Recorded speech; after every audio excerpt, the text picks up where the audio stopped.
इसी बीच एक tight passage में उसे अचानक से सांस लेने में तकलीफ होने लगती है और इस जगह से रोबोट रिटर्न भी नहीं आ सकता था। रोबोट के केव एक्सप्लोर के फैसले ने यह दिन उसके जीवन का वो आखिरी दिन साबित होने वाला था। अस्सलाम वालेकुम गाइस, आज की नई वीडियो के साथ हम हाज़िर हैं। और आज की वीडियो जो रॉबर्ट कैनेडी के नाम की एक वीडियो बनाई गई है, जो बिना मैप और बिना जानकारी के केव में घुस गया था।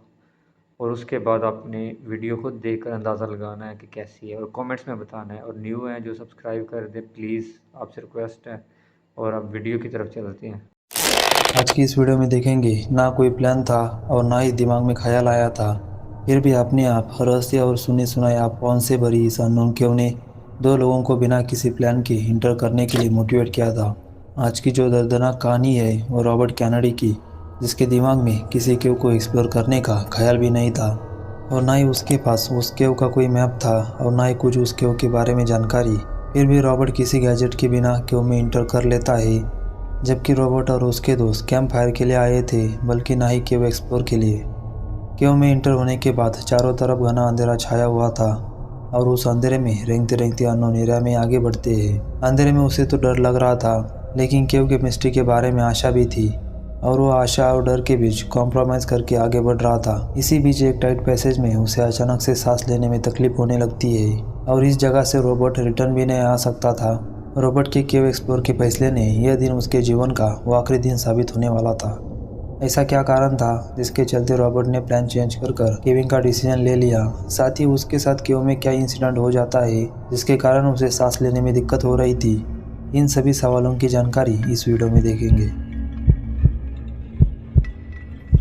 अमेरिका के ओक्लाहोमा का रहने वाला 21 साल के रॉबर्ट कैनेडी ने ओक्लाहोमा की इस साइड में जो फोर्ट गिब्सन लेक है उसके पूर्व किनारे की जगह कैंप फायर के लिए चुनी थी, जो कि रोज़मर्रा की ज़िंदगी से काफ़ी अलग थी और शोर शराबों से काफ़ी दूर थी।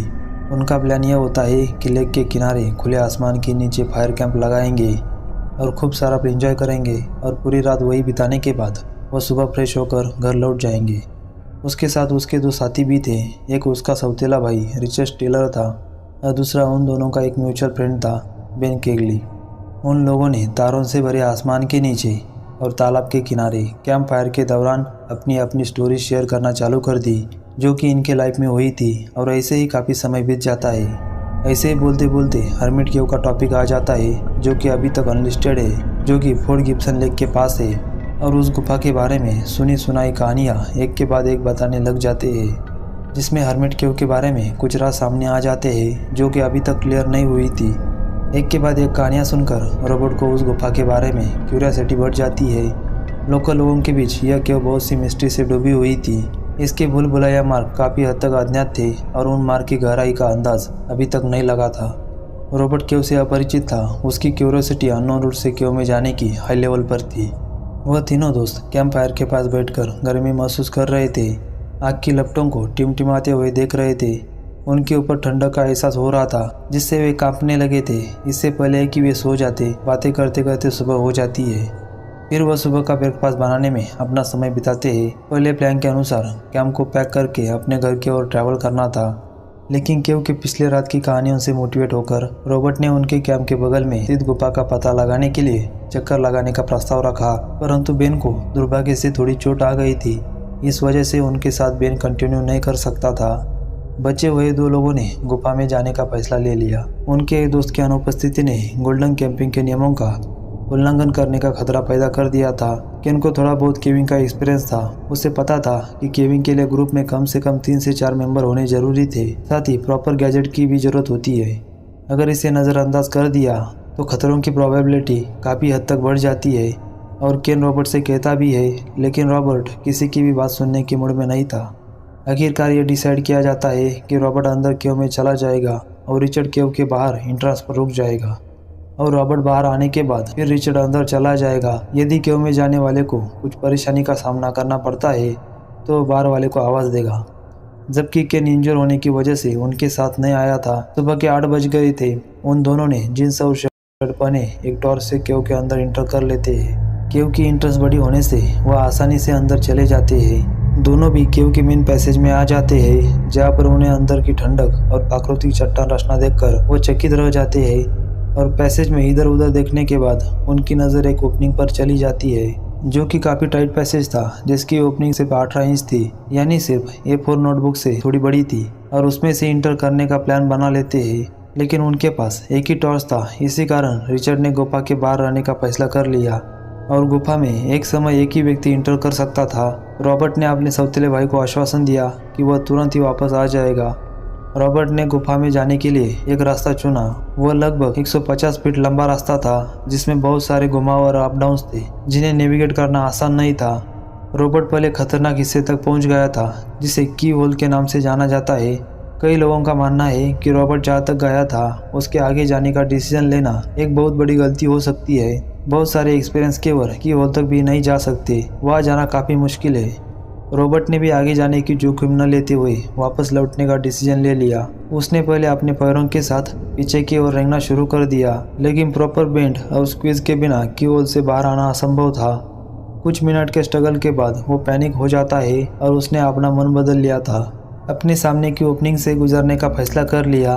उसे लगा कि आगे जाके उसे टर्न होने के लिए कोई जगह मिल जाएगी और रिटर्न के उसे बाहर आ जाएगा। यह डिसीजन उसके जीवन का आखिरी डिसीजन साबित होने वाला था। उसे पता नहीं था कि जिस रूट से वो जा रहा था वो रूट टाइट तो है ही, साथ में 30 डिग्री एंगल से नीचे की तरफ है। उसे पता होता तो वह उस रास्ते से कभी नहीं जाता, लेकिन अब तक वो इस रूट में चला जाता है। जैसे जैसे वो आगे बढ़ रहा था, पैसेज और भी टाइट बनता जा रहा था। एक टाइट पैसेज में वो फंस चुका था। उसे सांस लेने में दिक्कत हो रही थी। वह दो चट्टानों के बीच इस तरह से फंस चुका था कि जैसे कि केबल टाई। समझने के लिए बता दूं, जिस तरह से केबल टाई का एंड टेल हेड में इंसर्ट करके खींचते हैं तो टेल सिर्फ एक ही वे में खींचती है, लेकिन रिवर्स नहीं आ सकती थी, सिर्फ हेड स्ट्रैप की टीथ की वजह से, जो कि रिवर्स मूवमेंट को अपोज करता है। इसी तरह से रॉबर्ट जिस पैसेज में फंस चुका था वहाँ पर स्टोन वॉल ने उसे पेट पर पूरी तरह से जकड़ कर रखा था। आगे जाने का रूट काफ़ी टाइट था और वो भी डाउन डायरेक्शन में। कई बार खुद को जोरदार धक्का देने के बाद भी वह वहाँ से निकल नहीं पा रहा था। बहुत प्रयास करने के बाद उसे एहसास होता है कि आगे बढ़ने का कोई रास्ता नहीं है और उसका शरीर चट्टान की दीवारों में कसकर फंसा हुआ था। और ऊपर से मामला और भी खराब हो गया था। इसका एक हाथ भी जैकेट में फंस चुका था और दूसरा हाथ उसके शरीर के नीचे फंसा हुआ था, जिससे उसकी दोनों हाथ किसी काम के नहीं थे। फिर भी उसने ग्रेविटी को पीछे ढकेलने के बावजूद भी ऐसा लग रहा था कि वो उसके शरीर को अपोजिट डायरेक्शन में खींच रहा है। उसके स्ट्रगल ने स्थिति को और भी खराब कर दिया था और रॉबर्ट ने रिचर्ड को मदद के लिए चिल्लाना शुरू कर दिया था। लंबी रूट होने की वजह से आवाज़ गुफा के बाहर नहीं आ सकती थी, लेकिन रॉबर्ट की आवाज़ सुनते ही रिचर्ड गुफा में प्रवेश करने लगा। गुफा में बहुत सारा घना अंधेरा था और रिचर्ड के पास टॉर्च भी नहीं था। फिर भी वो घुटनों पर चलते हुए रॉबर्ट को आवाज़ देते हुए आगे बढ़ रहा था। रॉबर्ट ने अपने भाई की आवाज़ सुनकर रॉबर्ट के शरीर में एक आशा की किरण जाग गई। फंसे हुए रॉबर्ट ने चिल्लाकर अपने भाई को बता दिया कि वह फंस गया है और उसे तुरंत मदद की जरूरत है और सांस लेना मुश्किल हो रहा है। अपने भाई की मदद के लिए रिचर्ड आगे बढ़ रहा था, लेकिन कुछ फीट की दूरी तय करने के बाद अंधेरा की वजह से आगे बढ़ना बहुत मुश्किल हो रहा था। रिचर्ड ने चिल्लाते हुए कहा कि मदद के लिए किसी और को बुलाने गुफा से बाहर जा रहा हूँ, और रॉबर्ट ने भी उसे हाँ में जवाब दे दिया। रिचर्ड को लग रहा था कि अगर मैं भी अंधेरे में फंस गया तो हमें बचाने वाला कोई भी नहीं होगा। यहाँ पर रिचर्ड ने थोड़ी होशियारी दिखाई थी और वह भागते भागते नियरेस्ट अथॉरिटी के पास चला जाता है। लगभग 1 घंटे के बाद 10 रेस्क्यूअर की एक बड़ी टीम वहाँ गुफा के एंट्रेंस पर आ जाती है। बहुत सारे प्रॉब्लम्स उसके रेस्क्यू ऑपरेशन को कठिन बना रही थी। रॉबर्ट और मेन पैसेज के बीच लगभग 150 फीट की लंबी दूरी थी, जो कि काफ़ी टाइट थी, जिस वजह से काफ़ी सारा टाइम वेस्ट होने वाला था। एक टाइम में केवल एक ही व्यक्ति गुफा में जा सकता था। जब रेस्क्यूअर गहराई तक गए थे तो उन्हें भी सांस लेने में दिक्कत हो रही थी। उस जगह पर वेंटिलेशन सिस्टम का भी उपयोग करना पड़ा, लेकिन रूट काफ़ी लंबा होने की वजह से सभी सामग्री ले जाने में बहुत सारी दिक्कत हो रही थी, जिससे टीम को यह एहसास हुआ कि वेंटिलेशन सिस्टम के सामान के साथ शाफ्ट की ड्रिलिंग के लिए बड़े इक्विपमेंट किसी भी काम के नहीं थे। इस वजह से रेस्क्यूअर्स ने मैनुअल छोटे उपकरणों का उपयोग ले लिया। इमरजेंसी ऑपरेशन करने वाले लोगों ने समझा कि टाइम सबसे महत्वपूर्ण है और जीवन और मृत्यु के बीच थिन लाइन हर गुजरते टाइम के साथ तेजी से कमजोर हो रही थी। रेस्क्यूअर्स ने एनर्जी और टाइम बचाने के लिए अलग अलग शिफ्ट में काम कर लिया, लेकिन काम बहुत कठिन था। काफ़ी समय बीतने के बाद ये रेस्क्यूअर ने देखा कि रॉबर्ट की हालत बिगड़ती जा रही थी। उसे सांस लेने में बहुत मुश्किल हो रही थी। क्यू होल की खुदाई करने के बाद आखिरकार रेस्क्यूअर रॉबर्ट तक पहुंच जाते हैं। रोबोट को उसने पैरों से खींचने की कोशिश की और उसके शरीर की जकड़ को ढीला करने का काम भी शुरू था। ऐसा लग रहा था कि चट्टान की एक अंगूठी ने उसे घेर लिया है। रेस्क्यूअर्स को रोबोट के शरीर में हलचल शुरू करने में 1 घंटे से अधिक का समय निकल जाता है और 5 घंटे के टब उसके ऊपर इलाज करने और उसे हॉस्पिटल ले जाने में इंतजार कर रहे थे, लेकिन दुर्भाग्य से बहुत देर हो चुकी थी। रोबोट की जान अभी तक चली गई थी। ऐसा माना जाता है कि रोबोट की मौत दम घुटने से और चेस्ट की दबने से हुई थी। उसके शरीर में ऑक्सीजन लेवल तेजी से कम होने के कारण आखिरकार रोबोट की मौत हो गई। रोबोट की फर्स्ट और लास्ट केव एक्सप्लोरिंग जीवन और मृत्यु के बीच संघर्ष में बदल गई थी, जिसने दुनिया को अंधेरे अज्ञात क्षेत्र के भीतर छिपे हुए खतरों की स्पष्ट याद दिला दी। दोस्तों, आज की इस वीडियो में इतना ही। आपकी रोबोट की डिसीजन के बारे में क्या राय है, हमें कमेंट करके हाँ जी गाइस, आपने वीडियो तो देखी, आप बताएं कमेंट्स करके कि क्या राय है आपकी और क्या मज़ीद वीडियो आनी चाहिए ऐसी केव की। ओके।